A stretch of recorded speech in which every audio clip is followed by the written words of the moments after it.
ពួកយើងជាកូនកសិករយើងអត់មានអីឆ្ងល់ទេបាទដឹងខ្លួនឯងទេរបស់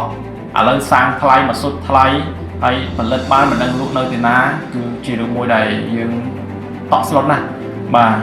យើងអភ័ព្វពេកហើយ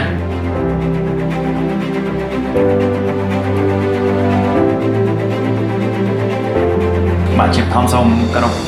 លោកជាសភាពជាសាកលវិទ្យាការនៃសាកលវិទ្យាល័យធនធានមនុស្សបាទសូមគោរព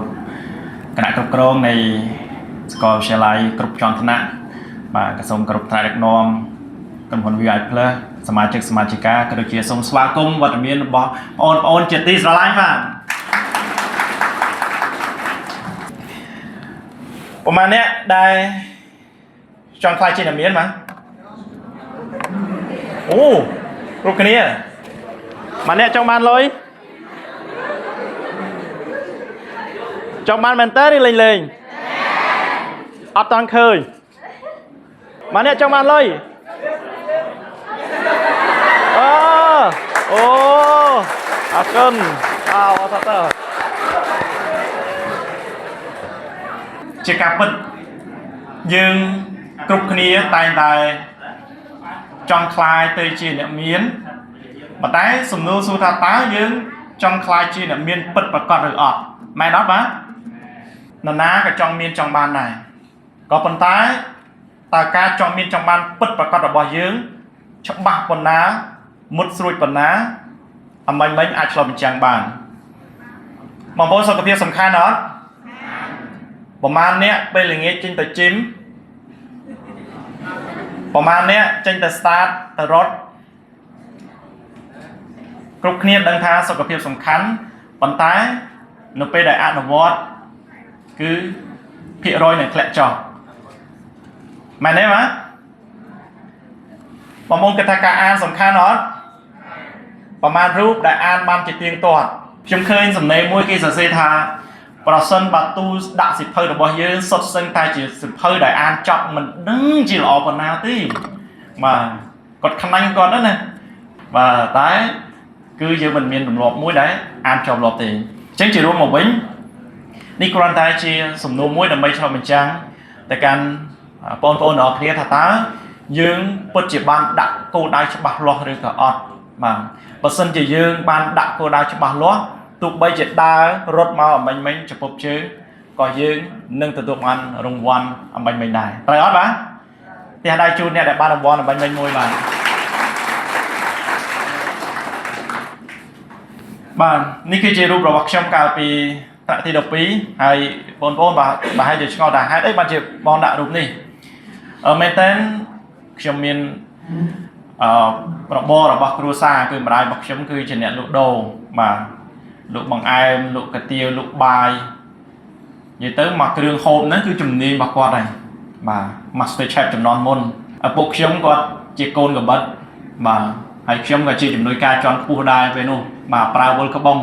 របរមួយហ្នឹងគឺត្រូវងើបម៉ោង4ដាំទឹកស៊ុបបាទហើយចប់លក់ដូរទៅលាងចានធុញមែនទេពេលរៀនទី12តែទៅគិតថាជ្រើសរើសជំនាញនៅសាកលវិទ្យាល័យគេថាជំនាញលក់មួយអត់រៀនហ្មងបាទអត់រៀនព្រោះលំបាកពេកហើយបានលុយលំបាកហើយបានលុយតិចទៀតប៉ុន្តែនៅពេលដែលបានប្រឡូកបាទមានឱកាសដែលរៀមច្បងបានផ្ដល់ឲ្យហើយបានសិក្សាស្វែងយល់ចិត្តទៅលក់ដូរឯបានមួយគេលក់បានលុយលក់សបាយបានលុយសបាយបានដើរលេងមានណាសបាយបាទ2013បានហោះហើរទៅហុងកុងបានលើកដំបូងក្នុងឆាកជីវិតអូយអញ្ចឹងបានបដូរទស្សនៈខ្លួនឯងវិញថាការលក់កាប់ពិតទៅលក់តំណែងផ្សេងគ្នាមានរបៀបលក់ផ្សេងគ្នាហើយសិក្សាទៅថាជំនាញលក់សិតសឹងតែជាជំនាញរបស់អ្នកមានបាទអញ្ចឹងធ្វើឲ្យខ្ញុំបដូរទស្សនៈថាជំនាញនេះល្អតាបាទអញ្ចឹងនៅក្នុងវិធីសាស្ត្រនៅក្នុងការបង្កើតលុយមានរូបភាព3ដែលបងប្អូននិស្សិតមួយចំនួនបាននឹងកំពុងធ្វើបាទអញ្ចឹងទី1គឺបងប្អូនត្រូវប្រឡូកនៅក្នុងអាជីពការងារដើម្បីបានប្រាក់ខែបានដល់ខែគេបើកឲ្យមែនអត់បាទអ្នកធ្វើការចឹងអត់បាទចុះអ្នកអត់តន់សំលុយប៉ាម៉ាក់ចាយសិនបាទចឹងត្រូវធ្វើការសិនបាទធ្វើការបាននេះថាជាកន្លែងមួយដែលបណ្ដោះបណ្ដាលយើង ហើយទទួលបានប្រាក់ខែទៀតបាទនិយាយជាខ្លីថារៀនឲ្យបានលុយទី2បងប្អូនអាចជ្រើសរើសមធ្យោបាយមួយទៀតតាមរយៈការចេញ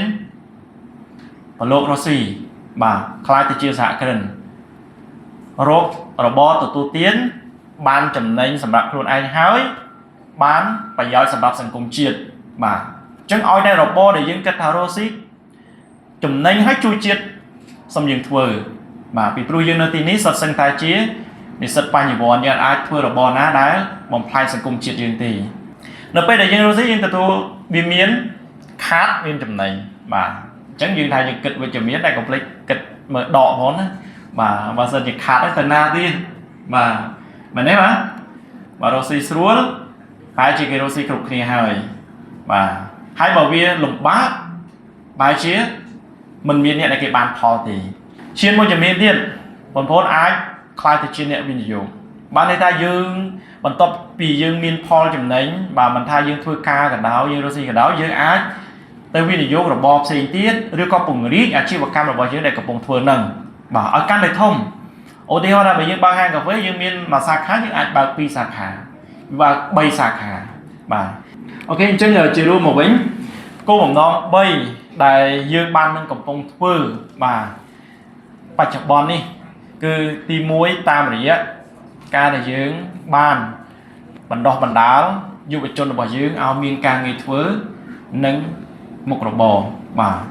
ប្រហែលខែទៀតនេះយើងចូលឆ្នាំត្រឡប់ទៅផ្ទះហើយអញ្ចឹងថាទៅផ្ទះវិញពួកខ្ញុំតែមានឃ្លាមួយថាឲ្យមានមុខទៅជប់ដូនតា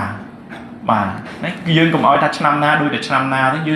យើងអត់អាចធ្វើឲ្យពុកម្ដាយរបស់យើងមានមោទនភាពបងប្អូនសាកសម័យមើលបើសិនជាយើងទៅផ្ទះណាពីមុនដល់សក់ធ្លាប់សំលុយប៉ាម៉ាក់ឥឡូវនេះអាចជូនថវិកាគាត់ពេលថ្ងៃចូលឆ្នាំពេលប្រជុំសប្បាយចិត្តអត់បាទ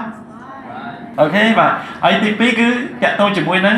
ការដែលយើងគ្រប់គ្រងទៅលើសហគ្រាសបាទធ្វើយ៉ាងណាឲ្យសហគ្រាសគាត់បន្តការគ្រប់គ្រងទៅលើប្រជាកសិកររបស់យើងបាទអញ្ចឹងកុំឲ្យគាត់លំបាកព្រោះយើងជាកូនកសិករយើងអត់មានអីឆ្ងល់ទេបាទដឹងខ្លួនឯងទេថារបស់ឥឡូវសាំងថ្លៃមកសុទ្ធថ្លៃហើយផលិតបានមិនដឹងលក់នៅទីណាគឺជារឿងមួយដែលយើងតក់ស្លុតណាស់បាទនេះយើងអភ័ព្វពេកហើយបាទយើងកំសត់អញ្ចឹងយើងអត់ចង់ឲ្យរូបភាពហ្នឹងដែលវានៅតែបន្តការអូសបន្លាយនេះធ្វើត្បិតតែរឿងកសិកម្មជារឿងមួយធំប៉ុន្តែយ៉ាងហោចណាស់ពីជ្រុងដែលយើងជាអ្នករស់ស៊ីយើងត្រូវតែរួមចំណែកគិតបាទអាចធ្វើបានប្រមាណយើងចាប់តាមធ្វើបាទយើងអាចគ្រាន់តែបាទយើងចេះតែផុសតាមអារម្មណ៍យើងតាមបណ្ដាញសង្គមអត់អាចទេបាទអូខេអញ្ចឹងជាចុងក្រោយក៏សូមគោរពថ្លែងអំណរគុណបាទលោកគ្រូអ្នកគ្រូគណៈគ្រប់គ្រងថ្នាក់ដឹកនាំបងប្អូននិស្សិតទាំងអស់ជួបនៅពុទ្ធពរទាំង4ប្រការគឺអាយុវណ្ណៈសុខៈពលៈកុំបីគ្រៀងគឺដោយបាទសូមអរគុណសូមជម្រាបលា